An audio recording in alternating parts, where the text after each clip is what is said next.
உங்கள் எல்லாருக்கும் சென்னை 28 வர இந்த சாங் தெரிஞ்சிருக்கும்.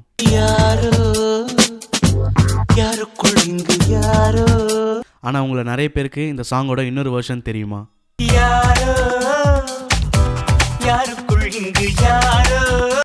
ஆமாங்க, இது யாரோ யாருக்குள் இங்கு யாரோட ஃப்ரெண்ட்ஷிப் வெர்ஷன். உங்கள் எல்லாருக்கும் தெரியும் சென்னை 28ஓட மியூசிக் டைரக்டர் யுவன் சங்கர் ராஜான்னு. ஆனால் இந்த பர்டிகுலர் சாங்கை கம்போஸ் பண்ணது நம்ம தலைவர் பிரேம்ஜி தாங்க. அது மட்டும் இல்லை, இந்த சாங்கோட டுவெட் வெர்ஷனை பாடினது நம்ம SPB sir and Chitra ma'am.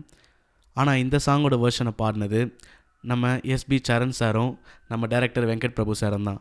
மற்ற ஃப்ரெண்ட்ஷிப் சாங் மாதிரி ரொம்ப பொயட்டிக்காக எழுதாமல் இதை ரெண்டு ஃப்ரெண்ட்ஸ் பேசிக்கிட்டால் எப்படி இருக்குமோ அந்த மாதிரி ரொம்ப சிம்பிளாக எழுதியிருப்பார் நம்ம லெஜண்ட் வாலி சார். நம்ம என்ன தான் பசங்கள்லாம் தனித்தனியாக இருந்தாலும் கொஞ்ச நேரம் பேசிட்டாலே மாமா மச்சான் பழகிற அந்த ஃப்ரெண்ட்ஷிப்பை பற்றி ரொம்ப அழகாக சொல்லியிருப்பார் நம்ம வாலி சார். உண்ணும் சோறு 100 ஆகும், ஒன்றுக்கொன்று வேறாகும், உப்பில்லாமல் என்ன ஆகும், உப்பை போல நட்பை எண்ணுவோம். என்ன மாதிரி லிரிக்ஸில் நம்ம பசங்களாம் லஞ்ச் டைமில் அடிச்சு பிடிச்சி சாப்பிட்ற மெமரிஸ் கண்டிப்பாக எல்லார் லைஃப்லேயும் நடந்திருக்கும். இதில் இன்னொரு லைன் ஒன்று இருக்குது.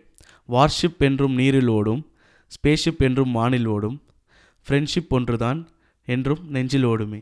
எவ்வளோ பெரிய விஷயத்த எவ்வளோ சிம்பிளாக சொல்லிட்டார்ல.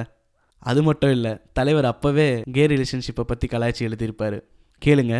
ஒருவர் மீது ஒருவர் இங்கு காதல் செய்து வாழ்கின்றோம், காதல் என்றால் கொச்சையாக அர்த்தம் செய்யக்கூடாது.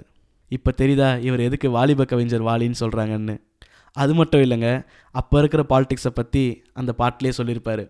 நாட்டில் உள்ள கூட்டணி போல் நாங்கள் மாற மாட்டோமே, நட்பு என்னும் சத்தியத்தை நாங்கள் மீற மாட்டோமே. உண்மையிலே அவர் லெஜண்ட் தான்ல. இது மாதிரி இன்னும் வீடியோஸ் பார்க்க நம்ம சேட்டை எஃப்எக்ஸ் சேனலை சப்ஸ்கிரைப் பண்ணிவிடுங்க, சப்போர்ட் பண்ணுங்கள். உங்கள் ஃப்ரெண்ட்ஸ் கேங்கில் இருக்க பிரேம்ஜியை டேக் பண்ணுங்கள்.